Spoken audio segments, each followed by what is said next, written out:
지난 목요일과 금요일 목회자 수련회가 있어서 목사님들과 함께 괴산에 좀 다녀왔습니다. 우리 청주에도 수요일날 천년이 왔었죠. 그런데 이 괴산에 가니까 목요일 저녁부터 눈이 내리기 시작했습니다. 이제 저녁에 호텔 그 주변 숙소를 이제 우리가 잠깐 산책을 했는데 갑자기 눈이 많이 내리면서 온통 새하얀 그런 겨울왕국이 된 모습을 볼 수 있었습니다. 이 목사님들이 눈을 보니까 정말 순진한 어린아이가 되셔가지고 어찌나 즐거워하며 좋아했는지 모릅니다. 막 눈발을 달리면서 사진을 찍고 또 막 그 광장에 쌓인 눈길을 밟으면서 참 좋아하는 그런 시간을 보냈습니다. 이 다음날 아침에 이제 아침 식사를 위해서 식당으로 이동을 하는데요. 이 대부분의 잔디가 다 눈으로 뒤덮여 있었지만 유독 그 눈발을 뚫고 이렇게 서 있는 꼿꼿이 서 있는 잔디를 볼 수가 있었습니다. 조금의 흔들림도 꺾임도 없이 오롯이 서 있는 그 잔디를 보는데 그 잔디가 마치 이렇게 말하는 것 같았습니다. 사진이 있을 텐데 좀 보여주시면 잘 보이지 않지만 정말 얇은 갸느다란 그 잎들이 이렇게 세워져 있는 모습이 참 너무 기특해 보였습니다. 대견해 보였다라고 할까요? 이 잔디가 나는 끄떡없어, 춥지 않아, 괜찮아, 난 지금 잠시 숨을 고르고 있어, 내년 봄에 더욱 푸른 빛을 발할 거야. 마치 이렇게 이야기하는 것 같았습니다. 여러분, 예수님께서 솔로몬이 입은 모든 영광의 옷도 이 꽃 하나만 갖지 못하다라는 말을 했습니다. 생명의 놀라운 신비, 하나님이 그 작은 들풀도 그냥 버리지 않으시고 아끼신다라는 것을 보여주고 있는 말씀이죠.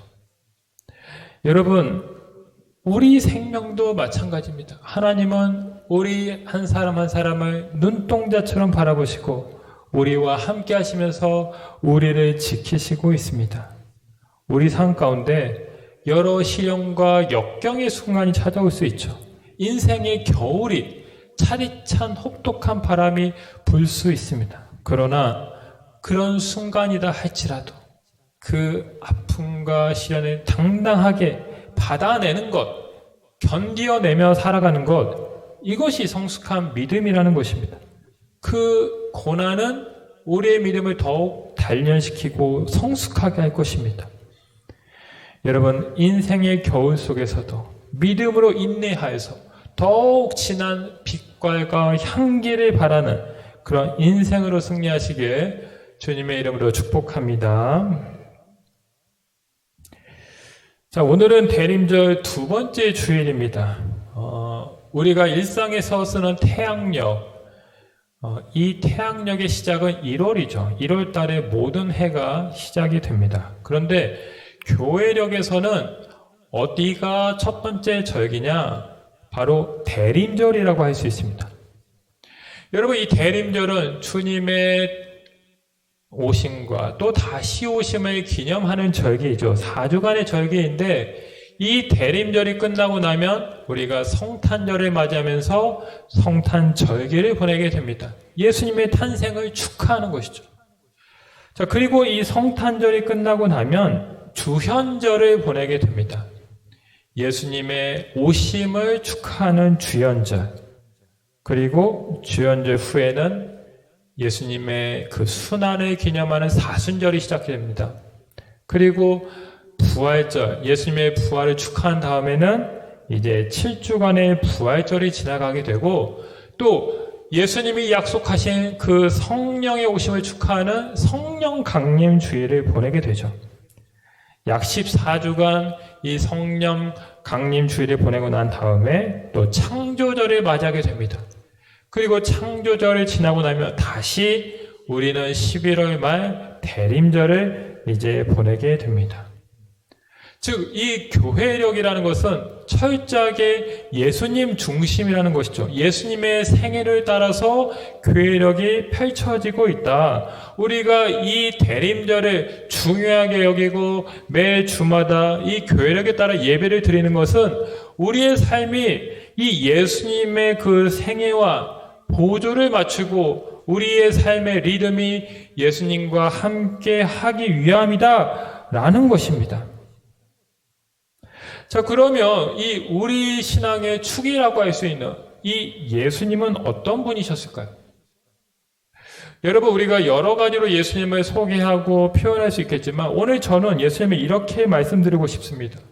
바로 이 땅의 구원을 위해서 이곳에 오신 하나님의 선교사였다라는 것이죠. 여러분, 오늘 본문은 예수님의 첫 번째 설교 말씀입니다. 바로 안식일날 회당에 가셔서 그 나사렛 회당에 가셔서 성경을 펼쳐서 말씀을 읽고 설교하셨는데 이 16절 말씀을 보시면 안식일에 늘 하시던 대로 회당에 들어가 성경을 읽었다 이렇게 말하고 있습니다. 우리가 이렇게 주일날 교회에 와서 말씀을 읽고 예배 드린 것처럼 당시 유대인들은 또 예수님은 안식일마다 회당에 가서 구약 말씀을 읽었다라는 것이죠. 자, 그런데 성경을 보시면 이 예수님께서 회당에서 성경을 읽고 설교하신 말씀을 기록한 본문은 딱 오늘 본문 하나입니다. 항상 안식일마다 말씀을 읽으셨지만 그 모든 말씀에 대한 기록은 없고 이 누가복음 4장에서만 예수님이 처음 설교한 것, 공생애를 시작하시면서 처음 설교한 말씀을 보여주고 있다. 그것은 이 말씀이 그만큼 중요하다. 예수님의 삶과 사역의 방향과 정체성을 보여주는 중요한 말씀이다라는 것을 의미하는 것이죠. 자, 그러면 예수님께서 오늘 이 회당에 가셔서 하신 첫 번째 설교가 무엇입니까? 바로 이사야 선지자가 했던 그 말씀을 인용하시면서 설교하십니다. 우리 18절과 19절 말씀을 다시 한번 읽어보시겠습니다. 오늘 18절과 19절입니다. 같이 읽습니다. 주의 성령이 내게 임하셨으니 이는 가난한 자에게 복음을 전하게 하시려고 내게 기름을 부으시고 나를 보내사 포로된 자에게 자유를 눈먼 자에게 다시 보게 함을 전파하며 눌린 자를 자유롭게 하고 주의 은혜의 해를 전파하게 하려 하심이라 하였더라. 아멘. 자, 이 말씀은 예수님이 그냥 즉석에서 하신 말씀이 아닙니다. 구약의 이사야 선지자가 했던 그 61장의 말씀을 인용하신 것입니다. 그럼 이사야 선지자는 어떤 상황에서 이 말씀을 했을까요? 여러분, 당시 남유다는 이 바벨론의 포로로 끌려갔다가 막 귀환한 상태였습니다. 자, 고국에 돌아와서 기쁘지만 사실 그들의 상황은 매우 암울하고 절망적인 상황이었습니다. 성전은 여전히 폐허가 되어 있었고 도시는 곳곳이 무너져 있었습니다. 경제적인 궁핍함이 있었습니다. 또 바벨론 총독의 지배를 여전히 받고 있었습니다. 그래서 이들의 그 자존감은 바닥을 치고 있었고 영적 황폐한 가운데 있었다라는 것입니다. 자, 그런데 이때에 하나님께서 이사야 선지자를 통해 놀라운 말씀을 하신 것입니다. 장차 하나님의 기름 부으심을 받은 메시아가 나타나서 복음을 전하고 그 모든 이스라엘 백성들을 구원할 것이다. 이런 약속의 말씀인 것입니다. 이 말씀은 곧 이것을 의미하는 것이죠. 내가 너희를 잊지 않았다. 내가 너희의 하나님이고 너희는 여전히 나의 백성이다. 내가 너희를 다시 살리고 회복시킬 것이다. 이런 놀라운 위로와 소망의 약속을 하신 것입니다. 오늘 예수님께서 이 놀라운 구약의 이사야 말씀을 인용하시면서 마지막에서 이렇게 외치십니다. 21절 보면 말씀하십니다. 이 글이 오늘 너희 귀에 응하였느니라. 무슨 말씀입니까? 하나님의 저 말씀이 예수님을 통해 성취되었다라는 것이죠. 즉 예수님이 바로 이 구약에서 예언한 메시아라는 것입니다. 예수님은 그냥 우연히 어느 날 이 땅에 오셔서 사역을 하시다 십자가를 진 것이 아니라 오랜 기간 하나님의 예정과 섭리 가운데 계시다가 마침내 때가 되어 이 땅에 오시고 하나님의 파송을 받아서 이 땅에 오셔서 우리를 구원하시고자 하나님의 선교사로 사셨다라는 것입니다. 여러분, 이 복음서를 보면 예수님은 참으로 부지런하십니다. 특별히 마가복음 1장을 보면 이 예수님의 하루 루틴, 일정이 비교적 자세하게 소개되어 있는데 예수님은 병자를 고칩니다. 귀신을 쫓아내십니다. 또 여러 마을에 가셔서 복음을 전하십니다. 하루도 쉴 새 없이 바쁘게 그렇게 사역을 하셨죠. 그런데 하루는 예수님께서 아직 새벽이 밝기도 전에 일어나 기도를 하시고 있을 때 시몬과 제자들이 예수님께 와서 이런 말을 합니다. 주님, 모든 사람이 주를 찾고 있습니다. 사람들이 지금 주님을 찾고 있으니 그들에게 가시죠. 이런 이야기죠. 자, 이때 예수님은 무엇을 하고 말씀하셨을까요? 그 전날까지 하루도 조금도 쉬지 않고 바쁘게 사역했다고 했습니다. 그리고 아직도 새벽 어스름한 무렵이라고 했습니다. 그런데 사람들이 자신을 찾는다고 하자 예수님은 이렇게 대답하십니다. 마가복음 1장 38절 보면 이르시되 우리가 가까운 다른 마을들로 가자. 거기서도 전도하리니 내가 이를 위하여 왔노라. 내가 이를 위하여 왔노라. 내가 하나님으로부터 보냄받았다라는 그 의식을 예수님은 확고하게 갖고 계셨습니다. 예수님이 이 땅에 오신 이유는 하나님 나라 복음을 전하고 십자가 사역을 통해 이 백성들을 구원하기 위함이다. 이 사실을 예수님은 단 한시도 잊지 않았다라는 것입니다. 예수님의 삶은 선교를 위한 삶이었고 예수님은 선교의 모델이 되었다라는 것입니다. 여러분, 예수님이 선교적 삶을 사셨다면 오늘 우리는 어떤 삶을 살아야 되겠습니까? 당연히 우리도 예수님의 뒤를 따라 선교적 삶, 선교적 존재로 살아야 되겠죠. 그 부활하신 예수님이 제자들에게 찾아가시는데 이 제자들은 또 예수님처럼 잡히면 어떨까 싶어서 문을 걸어 잠그고 두려워하고 있었습니다. 그런데 이때 예수님이 그들에게 찾아가셔서 말씀하시죠. 평강이 너에게 있을지어다. 먼저 그들에게 평안을 선사하십니다. 그리고 나서 그 부활하신 예수님께서 두 번째로 하신 말씀이 무엇이냐면 바로 이것입니다. 요한복음 20장 21절입니다. 아버지께서 나를 보내신 것 같이 나도 너희를 보내노라. 너희를 보내노라. 지금 이렇게 문 속에서 문 뒤에서 숨어 벌벌 떨고 있지 말고 세상 속으로 나아가라. 주님이 나를 보냈던 것처럼 나도 너희를 보내노니 나아가라. 그들을 파송하고 있는 것입니다. 복음을 전하고 생명을 살리는 삶에 대한 명령인 것이죠. 가는 선교사, 보내는 선교사, 기도하는 선교사, 각자의 자리에서 선교적 존재로 살 것을 당부한 것입니다. 여러분, 이것이 바로 오늘 우리의 정체성이 되어야 된다라는 것입니다. 세상과 그리스도인들을 구별시켜주는 영적 DNA는 무엇이냐? 바로 선교에 있다라는 것입니다. 여러분, 요즘 날씨가 많이 쌀쌀해졌습니다. 또 이 겨울이 되면 늘 거리에 나타나는 특별한 음식이 있습니다. 바로 붕어빵이죠. 우리 아이들도 참 좋아하는데 이 서울 이수역에 가면 떡붕이라는 가게가 있다고 합니다. 제가 실제로 인터넷에서 찾아봤는데 여러분, 이 떡붕이라는 이름의 뜻이 무엇일까요?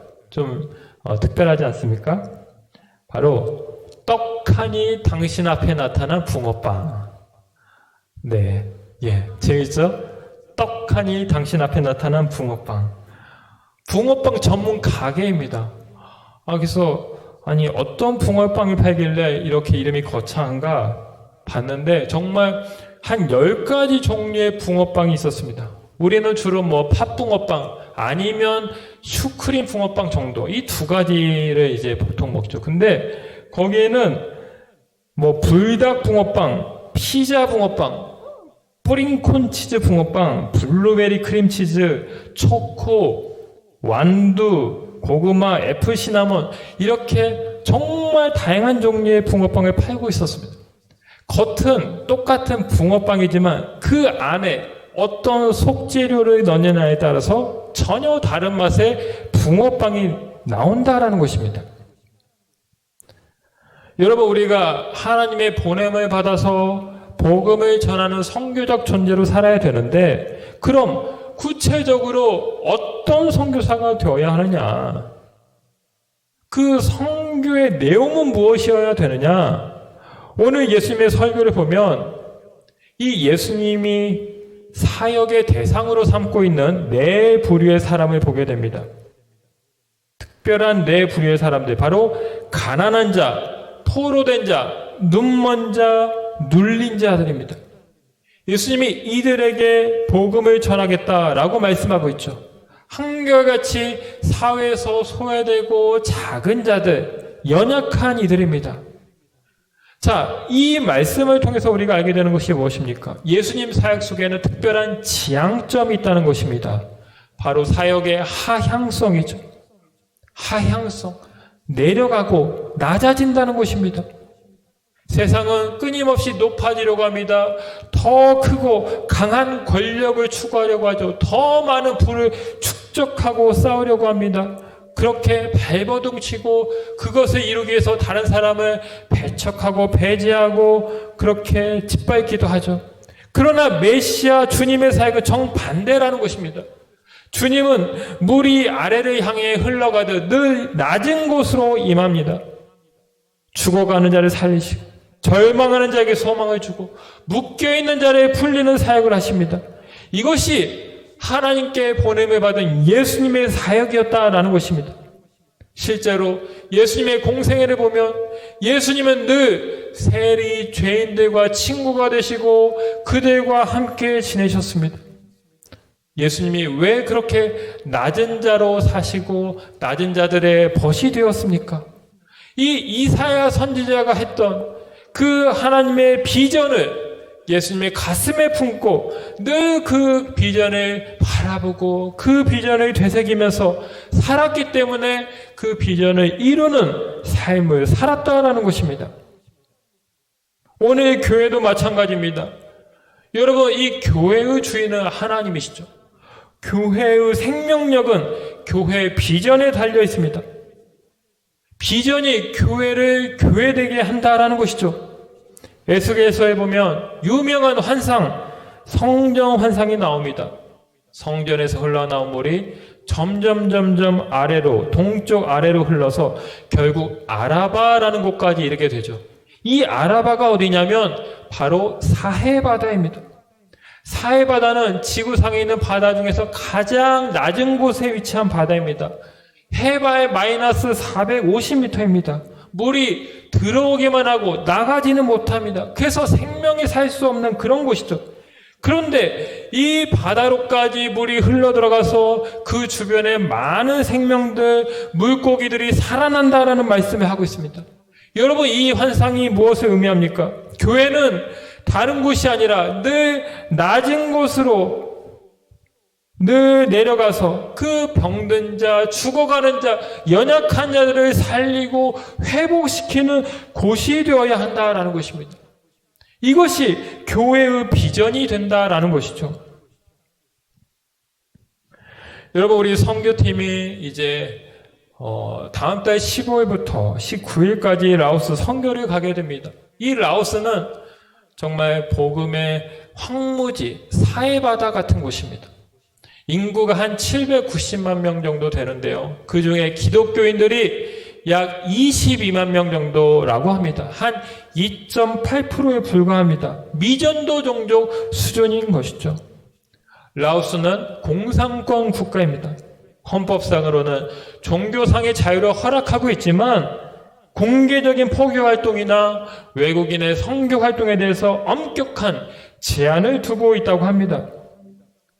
지난번 선교사님이 왔을 때 제가 물어봤습니다. 선교사님, 우리가 선교센터나 또는 민간인 가정에서 수집하면서 지낼 수는 없습니까? 이렇게 여쭤봤더니 그렇게 하려면 마을 대표한테 허락을 받아야 된다고 합니다. 그리고 비용도 더 많이 들어갈 수 있다고 합니다. 이 자유롭게 예배를 드리거나 어떤 종교 활동을 하기가 매우 어렵고 열악한 곳이다라는 것을 보여주는 것이죠. 여러분, 우리가 왜 그런 곳으로 가서 선교를 해야 되느냐? 바로 그런 곳이 이 땅의 사해 같은 곳이기 때문입니다. 복음이 없어서 죽어가는 땅, 생명이 없어서 시들어가는 땅, 메마른 땅, 그 땅에 우리가 복음을 들고 나가야 된다라는 것입니다.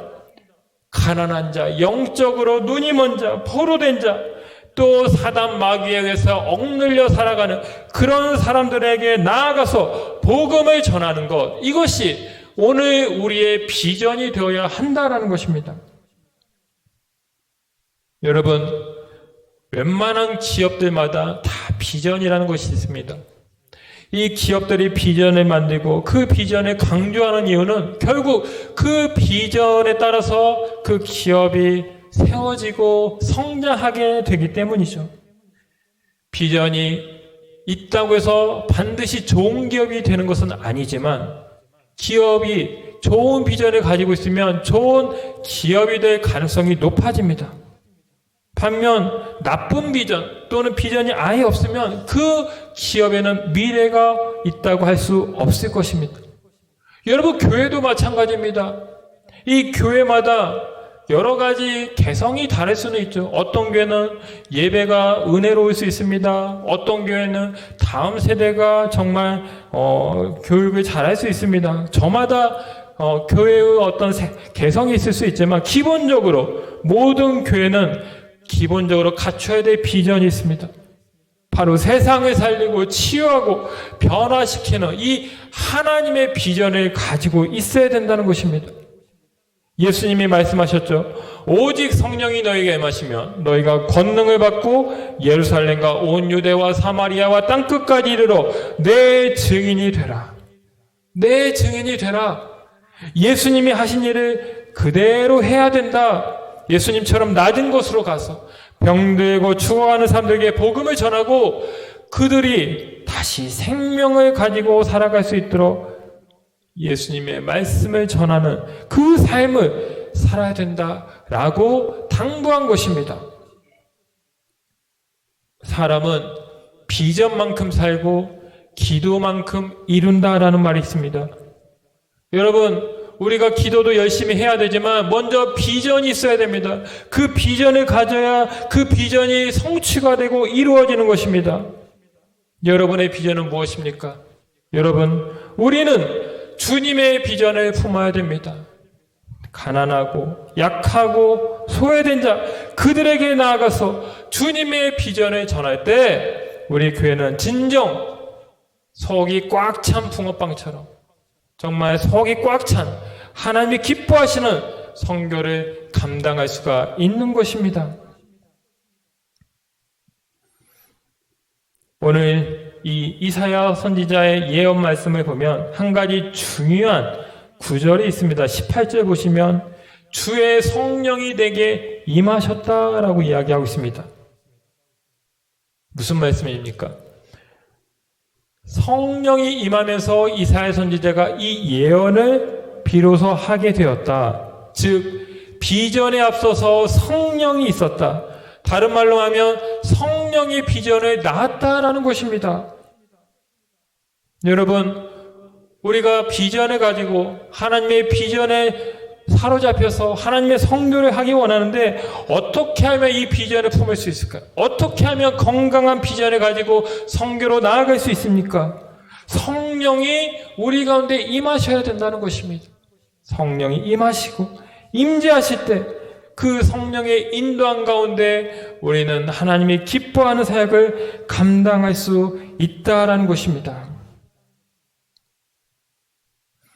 여러분, 우리 교단에서 또 재정적으로나 성도 수로 볼 때 가장 큰 교회가 있습니다.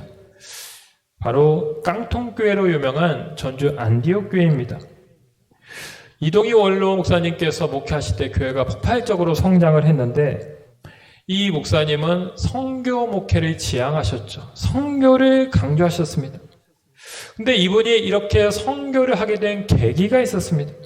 어느 날 이분이 우연히 한 선교사님의 강연을 듣게 되는데, 그때 이 열방을 향한 하나님의 마음이 폭포수처럼 이 목사님 마음에 들어오게 되었다라고 합니다. 이분이 그날 밤 잠을 못 이루면서 계속해서 눈물을 흘리셨다라고 합니다. 하나님은 이 열방을 위해서 지금도 일하시고 선교하시는데, 나는 이 열방을 위해서 내가 눈물 한번 흘린 적이 있던가? 그렇게 눈물 한번 흘리지 못한 자신의 모습을 회개하면서 이분이 그날 잠을 이루지 못하고, 그 이후로 이분이 선교하는 목회로 완전히 목회를 전환했다라는 것입니다. 그래서 모든 예산의 70%를 반드시 선교하는 데 쓰고, 또 교회가 이제 많이 안정이 돼서 주변에서 이제 좀 양육 프로그램도 운영하고 내부 프로그램을 강화하십시오, 이렇게 사람들이 조언할 때도, 아닙니다, 우리가 교회 안에만 집중하면 죽습니다, 교회의 심장은 선교입니다 라고 대답하면서 계속해서 선교에 박차를 가했다라는 것입니다. 목사님은 목회적인 성공보다 선교를 선택한 것입니다.